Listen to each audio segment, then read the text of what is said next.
Israel যখন ইরানে হামলা করে তারা ৬টি বিমানবন্দর সম্পূর্ণভাবে ধ্বংস করেছে, ঠিক তার পরপরই পাল্টা আক্রমণে ইরানের পক্ষ থেকে ইসরায়েলি যে হামলা করা হয়েছে তাতে তাদের প্রধান অস্ত্র যে নির্মাণ কেন্দ্র, সেই প্রধান বায়ু অস্ত্র নির্মাণ কেন্দ্র ধ্বংস হয়ে গেছে।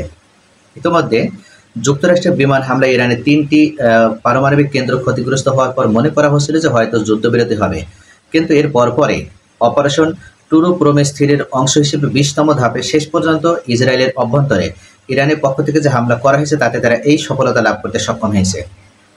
রাষ্ট্রীয় বার্তা সংস্থা ফার্স নিউজের তথ্য মতে ইরান এই হামলায় ব্যবহার করেছে দূরপাল্লার তরল ও কঠিন জ্বালানির মিশ্রণে চালিত ক্ষেপণাস্ত্র। প্রতিটি ক্ষেপণাস্ত্র ছিল উচ্চমাত্রার ধ্বংস ক্ষমতা। ইরানি সামরিক বাহিনীর পক্ষ থেকে জানানো হয়, যেসব স্থাপনায় হামলা চালানো হয়েছে তার মধ্যে রয়েছে বেন গুরিয়ন আন্তর্জাতিক বিমানবন্দর, একটি জীবাণু গবেষণা কেন্দ্র, সরবরাহ ঘাঁটি এবং একাধিক কমান্ড ও নিয়ন্ত্রণ কেন্দ্র। এছাড়া ক্ষেপণাস্ত্র হামলার লক্ষ্যবস্তু হয় তেল আবিব, হাইফা এবং নেস সিওনার আবাসিক এলাকাও। স্থানীয় সংবাদ মাধ্যম ও প্রত্যক্ষদর্শীদের বর্ণনায় জানা গিয়েছে, এসব এলাকায় জোরালো বিস্ফোরণ ও আগুনের লেলিহান শিখা দেখা যাচ্ছে। এ হামলা এমন এক সময় হলো যখন গোটা মধ্যপ্রাচ্য জুড়ে টান টান উত্তেজনা বিরাজ করছে। আগেই ইরান জানিয়েছিল ইসরায়েল ও যুক্তরাষ্ট্রের আগ্রাসনের কৌশলগত জবাব দেবে তারা। সেই ঘোষণার বাস্তব রূপ যেন হয়ে উঠেছে এই অভিযান। বিতর্কিত নেস সিওনার জীবাণু গবেষণা কেন্দ্র এই হামলার অন্যতম প্রধান কেন্দ্রবিন্দু ছিল।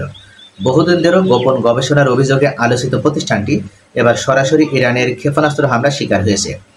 এটি ইসরায়েলের অন্যতম গোপন গবেষণা কেন্দ্র হিসেবে পরিচিত, যেখানে সামরিক প্রয়োজনে রাসায়নিক ও জীবাণু অস্ত্র তৈরির অভিযোগ রয়েছে।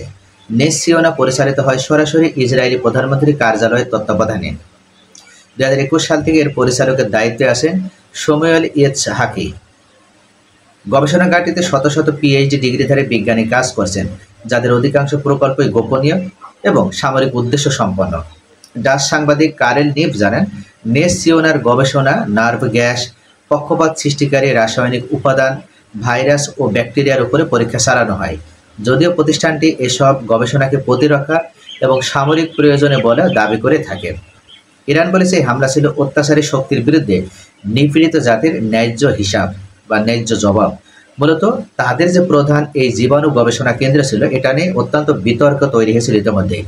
বিশ্বের বিভিন্ন রাষ্ট্র এমনকি মানবাধিকার প্রতিষ্ঠানগুলো উল্লেখ করেছিল যে ইসরায়েল এই গোপন জীবাণু গবেষণা কেন্দ্র থেকে তারা বিভিন্ন ভাইরাস এবং ব্যাকটেরিয়া উৎপাদন করছে, যেগুলোকে তারা বিশ্বের বিভিন্ন রাষ্ট্রের মধ্যে ইতিমধ্যে এই ভাইরাস এবং ব্যাকটেরিয়া ছড়িয়ে ব্যাপকভাবে তাদেরকে ক্ষয়ক্ষতি করে আসে।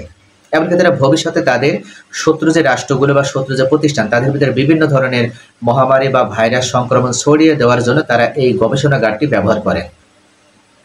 তবে ইসরায়েলি পক্ষ থেকে বারবার তারা উল্লেখ করেছে তারা এই গোপন যে গবেষণা কেন্দ্র, এখান থেকে তারা যে জীবাণুর উপরে যে গবেষণা করে সেটার মাধ্যমে তাদের নিজ দেশের প্রতিরক্ষা এমনকি বেসামরিক প্রয়োজনে তারা এই গবেষণাটা করে। তবে বিভিন্ন মানবাধিকার সংগঠন এমনকি বিভিন্ন রাষ্ট্রের পক্ষ থেকে ইসরায়েলের এই গবেষণাটা সম্পূর্ণভাবে অমানবিক, এমনকি অন্যায্য এবং অন্যায়মূলক বলে দাবি করা হয়েছে এবং তারা দীর্ঘদিন এটার বিরুদ্ধে প্রচারণা চালিয়েছিল। তবে সর্বশেষ ইরানের হামলায় তাদের এই গুরুত্বপূর্ণ জীবাণু গবেষণা কেন্দ্রটি সম্পূর্ণভাবে ধ্বংস হয়ে গেল এবং এটা ধ্বংস করার মাধ্যমে ইরানের পক্ষ থেকে বলা হয়েছে যে তারা অত্যাচারী শক্তির বিরুদ্ধে নিপীড়িত জাতির ন্যায্য জবাব তারা প্রদান করল। সকলে ভালো থাকুন। Thanks for watching.